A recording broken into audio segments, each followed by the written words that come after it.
Nasihat aytam sizlerge. Besmelle deb bayan ettim hikmet aytып, şakirtlerge dörmen gavhar şaştım mine.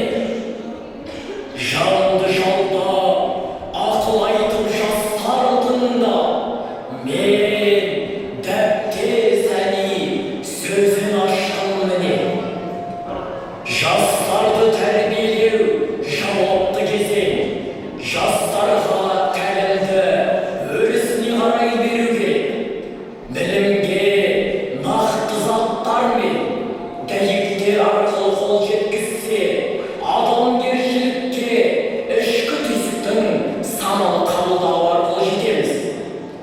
Саналы ақыл мен ішкі түйсіктің бірігуі қауіпсіз қоғам болуға жетелейді. Сіздерге тілерім ашуды ақылменен, жаманды жақсылықпенен, саранды жомарттықпенен, жалғанды шындықпенен жеңе біліңдер. Сонда жолдарыңнан адаспайсыңдар, жастар.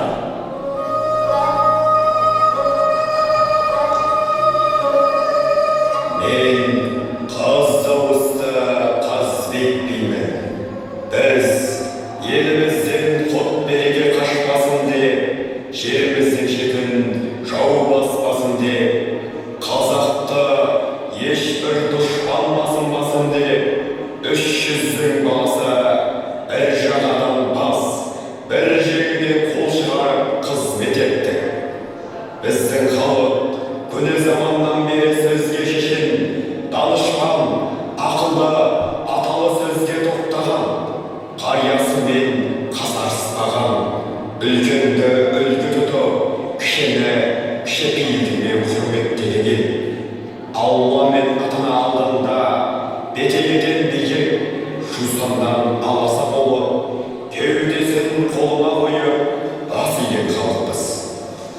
Жастар бойында ар намысы бар, өжет, батыл мінезі бар, жүректері елім, жерім деп соғатын азамат екеніне сенемін. Сендердің алдарыңда таудай талап тұр. Өмір заңдарлары үнемі биікке шақырады. Оған жету үшін талмай ізденіңдер.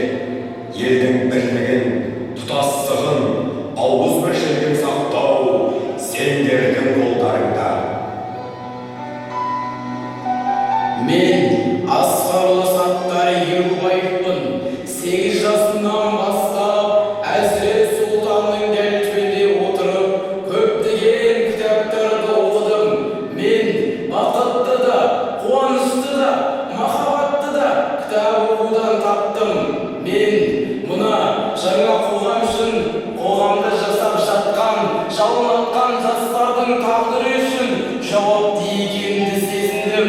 Мен құрдастарым, жан құрбым, достарым жайлы роман жаздым. Мен елімнің келешегі үшін қолдан келгенінше қызмет еттім. Болашақ жастар өмір жолдарында қандай қиындықтар кездессе де, қауіп төнсе де, түзеуге, тек алға жүруге, біз аяқтамаған істі сіздер жастар жалғастырады деп сенемін.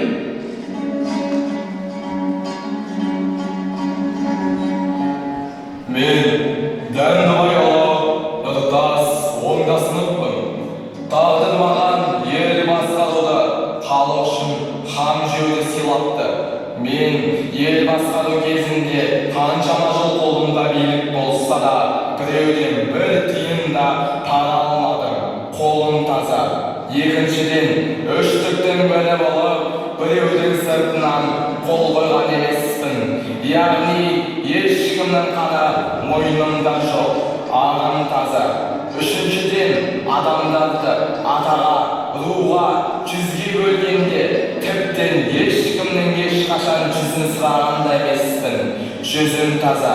Жас ұрпақ халық мүддесін жоғары қою керек. Ел басқару білгенге мехнат, білмегенге қанағат. Мен ноғайбай олар емес етмейді.